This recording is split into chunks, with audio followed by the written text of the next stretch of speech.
Oke, Alhamdulillah. Assalamualaikum warahmatullahi wabarakatuh.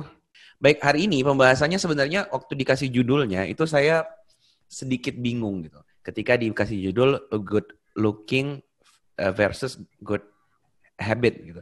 Good looking versus good habit gitu. Kenapa itu dipertentangkan ya? Emang kalau good looking berarti nggak good habits. Nah itu saya jadi kepikiran. Terus saya bilang, oke, kita kayaknya perlu menyamakan persepsi dulu. Good looking itu apa? Mungkin karena sebagian orang menganggap bahwa it's okay nggak good looking, yang penting lu good habit gitu. Atau mungkin seolah-olah good looking ini sesuatu yang duniawi banget apa gimana? Kita mau samakan dulu persepsi kita. Teman-teman semua pernah bayi kan, nggak mungkin tahu-tahu gede ya. Waktu bayi atau kecil lah, waktu SD gitu. Insecure nggak sih? Kayaknya nggak ya. Kayaknya kita TK tuh nggak pernah insecure deh. Ini kalau saya punya anak namanya Hasan ya. Hasan tuh kayaknya nggak ada insecure-nya. Kemarin dia sholat sama saya, dia dengan santainya sambil nyanyi-nyanyi gitu di situ, suaranya heboh gitu satu masjid. Bahkan lucunya waktu dia ruku dia kentut, terus udah gitu diem aja gitu. Jadi kayak dia bodo amat lah gitu. Saya bilang berarti kan dulu saya begini dong. Nggak mungkin dong saya pas bayi insecure gitu. Pas jadi anak kecil di pojokan, mama nanya, kamu kenapa nak? Pusing mah mikirin harga sembako kan nggak mungkin ya. Anak kecil tuh nggak ada tuh gitu-gitu. Dia ya udah. Bahkan serunya gini, anak kecil tuh kayak nggak punya standar baik buruk gitu. Dia gigit apa aja kan? Dia kalau ketemu bolpen digigit gitu. Ketemu apa? Ya apapun lah, pasir apa diemut. Kalau gue pengen tahu ya gue coba. Gitu. Udah gitu aja dia. Anak kecil tuh bisa nggak sih milih baju yang bagus? Enggak, dia tuh nggak tahu mana yang bagus. Dia cuma bisa tahu mana yang nyaman buat dia. Udah bagus dan enggaknya itu kadang kita loh yang ngajarin. Kita loh yang bilang ini loh kamu yang ini yang bagus, ini yang jelek. Akhir dia tuh nggak tahu mana mahal, mana barang murah itu nggak tahu. Dia aja nggak tahu bahwa dia sedang pakai kaos kaki kebalik atau mungkin pakai sepatu kebalik gitu ya. Dia nggak tahu itu semua. Dulu kita nggak pernah merasa harus punya baju yang lebih baik daripada orang lain. Kita nggak merasa harus punya wajah yang lebih baik daripada orang lain. Kita nggak pernah mempermasalahkan satu titik jerawat pun di muka kita. Nah, sejak kapan kemudian saya merasa kok kehilangan sedikit demi sedikit kebahagiaan itu? Ketika saya sudah berpindah lingkungan dari lingkungan yang hanya rumah menjadi lingkungan pertemanan. Lebih spesifik mungkin saya bilang sekolah. Semakin sekolah, semakin naik. Ini TK, SD, SMP, SMA, kuliah, semakin tinggi uh, semakin tinggi rasa insecure itu muncul. Di rumah, kita tuh anak paling ganteng. Yang mbak-mbak itu anak paling cantik di rumah. Nggak ada orang tua yang tiap hari lihat muka Anda terus bilang gini, aduh jelek banget anak mama. Hidungnya amit-amit. Nggak ada gitu, nggak ada tuh. Pasti dipuji-puji. Pasti selalu positif yang orang tua tuh kasih, ya kan ya? Bapak kita coba ngebanggain kita, pinter banget anak papa luar biasa, masya Allah. Coba-coba jatuh nggak apa-apa nah, ayo bangkit lagi, bangun-bangun, jagoan kok masa nangis. Selalu yang positif gitu, iya nggak sih? Ngerasa ya orang tua kan gitu ya? Nggak tahu mungkin nggak ada yang anomali kan orang tuanya kayak di sinetron itu nggak ada ya yang rada jahat gitu.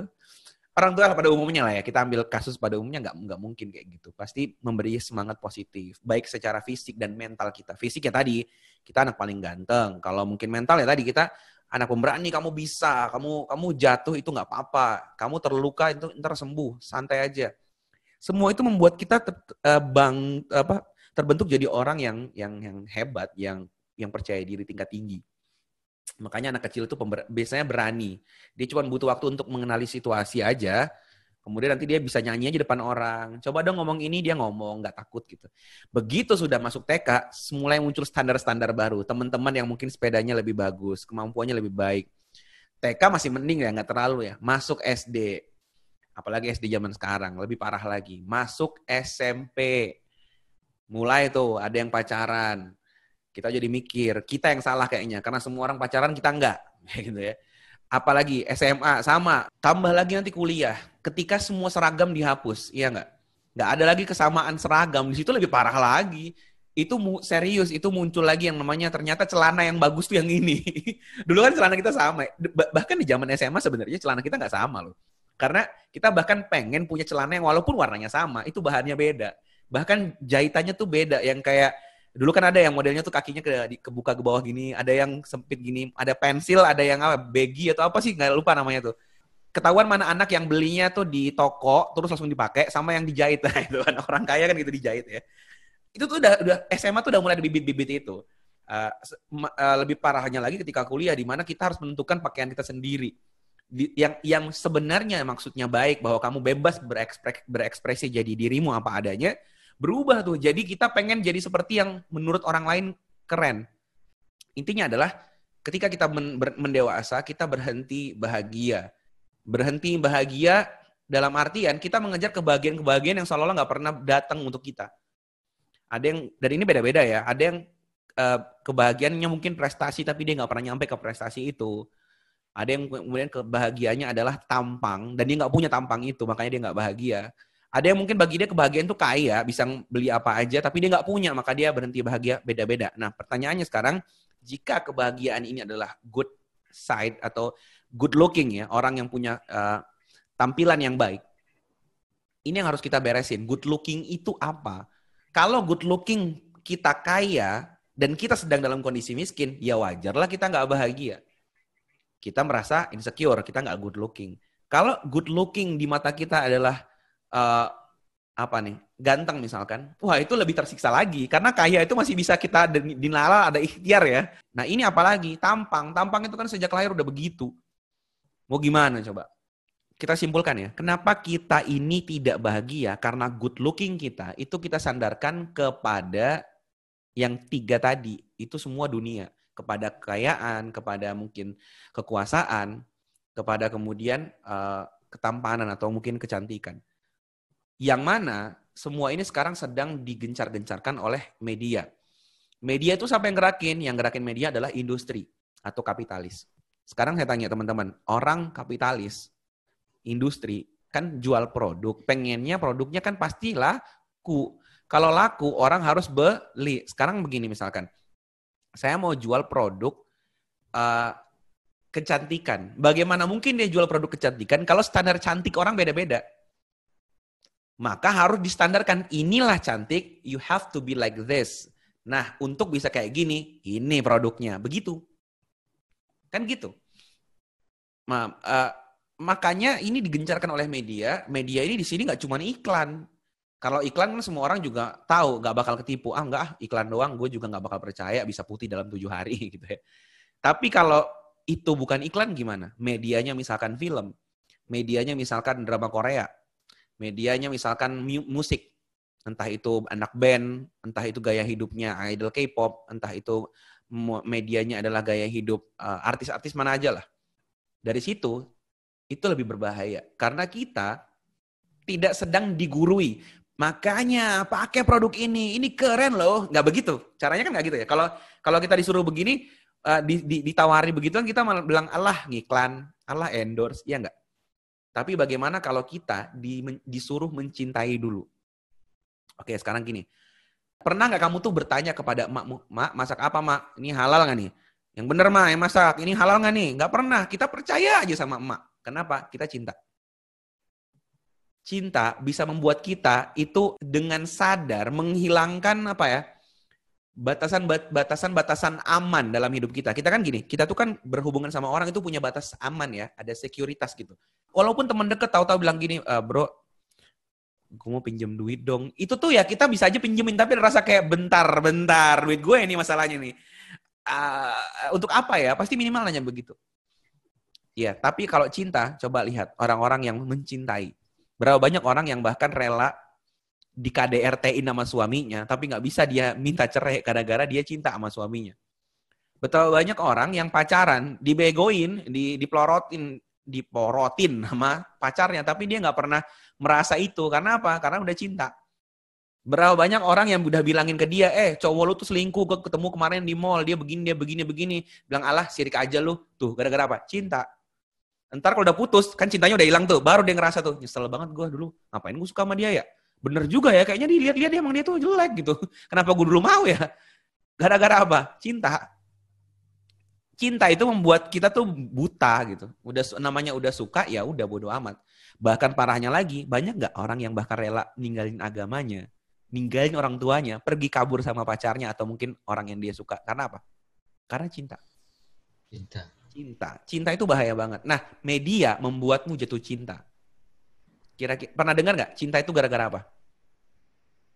Pepatah-pepatah lama mengatakan ya, dari mata turun ke hati. Hati. Iya, satu. Dari mana? Mata. Sebenarnya kalau ini Al-Quran sudah bahas ya, mata dan telinga sebenarnya. Intinya adalah indera yang membuat informasi itu bisa masuk, entah mata itu telinga. Yang kedua adalah witing trisno jalaran soko kulino. Sering kumpul, sering bareng.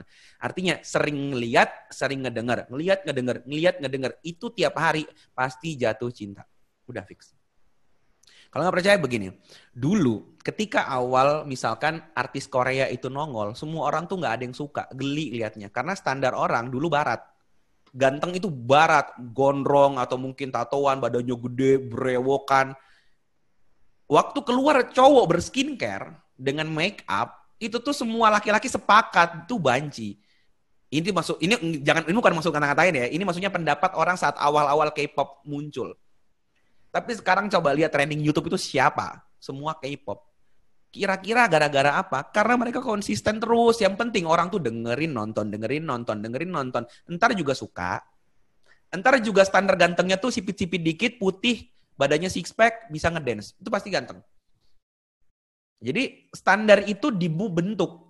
Sehingga orang akan jatuh cinta. Dan ketika sudah jatuh cinta, bagi dia ini yang benar. Oh, yang ganteng tuh begini berarti. Yang cantik itu ini. Ya kan ya? Gara-gara itu semua, kita berusaha menjadi seperti yang apa mereka mau. Ketika kita nggak dapat, kita berhenti bahagia. Itu namanya insecure. Munculnya dari situ. Makanya muncul kan istilah, apalah aku yang kentang ini gitu. Mukaku yang kentang dan dia yang bintang misalkan gitu. Ya, iya gitu gara-gara gini. ada sebuah ayat ya. Coba kita lihat ya. Watini wa zaitun wa turi sinin wa hadzal baladil amin laqad khalaqnal insana fi ahsani taqwim. Allah sungguh telah menciptakan kita dalam bentuk ini berarti spesifik loh, shape. Bentuk yang sebaik-baiknya. Gila nih, gara-gara Allah bilang kita ini dibentuk sebaik-baiknya. Hidung lu tuh udah cakep, tapi tiba-tiba ada media yang bikin standar, itu bilang yang ganteng tuh begini, terus kita percaya dia. Allah bilang, lu ganteng. Orang bilang, lu jelek. Kita percaya orang itu, bahwa kita jelek. Itu kan berarti iman kita dipertanyakan. Nah gini, habis ini bisa dipahami ya. Sebenarnya satu ayat ini sebenarnya udah cukup banget untuk bilang bahwa I'm okay. Gue gak jelek. Lu aja yang standarnya terlalu rendah, sorry ya. Di mata Tuhan gue, yang sempurna, gue ganteng. Lu yang gak sempurna, banyak dosa, belum tentu masuk surga, masa bilang gue jelek? Jadi sampai di sini aja kita udah bisa bilang, ngeri banget media ini membuat kita jatuh cinta. Dari sini juga kita bisa tahu, berarti cinta kita sudah bergeser dari cinta kepada Allah menuju kepada cinta kepada idola, cinta kepada film, cinta kepada lagu, cinta kepada apa-apa yang ditampilkan di depan kita itu. Kan berarti begini, kalau orang jatuh cinta kan dia percaya sama orang yang dicintai. Berarti kita kenapa kita kok nggak mendengarkan kata-kata Allah ini? Bahkan mungkin bukan nggak percaya ya, tapi jarang dengar ayat ini. Padahal sering banget sebenarnya dibacain ya. Tapi kenapa kita lebih percaya pada media? Itu tandanya kita sudah jatuh cinta kepada mereka. Sama seperti tadi kasusnya, ada anak yang rela kabur, ninggalin rumah, ninggalin orang tuanya untuk nikah sama cowok yang dia suka. Itu kan berarti cintanya bergeser dari cinta kepada orang tua kepada pasangan yang dia anggap paling baik itu. Kalau ada kita sekarang tidak percaya kata-kata Allah bahwa kita ini orang hebat, kita orang baik, kita orang yang tampan, kita orang yang cantik, bergeser menuju standarnya media, berarti kita sudah bergeser cintanya dari cinta kepada Allah menuju cinta kepada orang-orang yang tadi yang kita idolakan. Disinilah kenapa orang tuh kadang suka sensi kalau saya ngomong, kita tuh kadang bukan mengidolakan sebenarnya, kita tuh menyembah. Orang bilang, mana aku nggak menyembah, aku tetap sholat kepada Allah. Ya itu bentuknya, karena kita mencintai mereka, kita percaya kepada mereka. Allah sampaikan lagi di Quran surat At-Tin tadi lanjutannya, kemudian kami kembalikan dia atau manusia ini ke tempat yang serendah-rendahnya. Jadi Allah bilang, oke, lu ganteng, lu cakep, lu good looking, tapi lu bisa gue jatuhin ke tempat paling rendah. Kecuali orang-orang yang beriman dan mengerjakan kebaikan, maka mereka akan mendapatkan pahala yang tiada putus-putusnya. Jadi orang good looking itu bukan orang yang sibuk dengan tampang, sibuk memoles tampilan luar, milih baju paling bagus, perawatan paling mahal, atau mungkin gede-gedean followers, bukan. Orang yang good looking adalah orang yang beriman, beramal soleh, ya. Dan itulah orang-orang yang akan mendapatkan pahala. Jadi dia ngejar pahala. Nah, jadi kalau selain ini, maka kita sebenarnya di mata Allah, kita ini orang yang rendah. Kita lupa bahas yang habit ya. Jadi sebenarnya gini, good habit, orang yang punya good habit, artinya habit yang baik, dia pasti good looking. Udah fix tuh. Orang kalau good habit, itu pasti good looking. Orang, coba lihat, orang yang hidupnya itu baik, orang yang selalu ngelakuin kebaikan, baik itu standarnya manusia maupun standarnya lebih bagusnya adalah standar Tuhan gitu ya, standarnya Allah, itu kita tuh demen aja ngeliatnya, deket dia tuh seneng gitu. Kita bahkan nggak pernah lo mikirin dia tuh tampangnya kayak apa. Kita bahkan nggak pernah mikir lo uangnya seberapa. Pokoknya kayaknya kalau deket dia tuh adem gitu. Itu ciri-ciri orang yang good habit, otomatis good looking. Tapi orang yang cuman good looking, kalau standarnya good looking adalah apa, enak dilihat ya, belum tentu dia good habit. Karena good looking yang sekarang itu bisa dibuat dalam sehari. Atau mungkin sedetik karena ada filter. Ya, filter di handphone kalian itu bisa buat Anda good looking dalam seketika. Tapi belum bisa bikin good habit. Karena good habit itu dibangun dari repetisi perbuatan. Itu mungkin nanti kita lebih banyak tanya jawab aja. Semoga bermanfaat. Wabillahi taufiq wal hidayah. Assalamualaikum warahmatullahi wabarakatuh. Waalaikumsalam warahmatullahi wabarakatuh.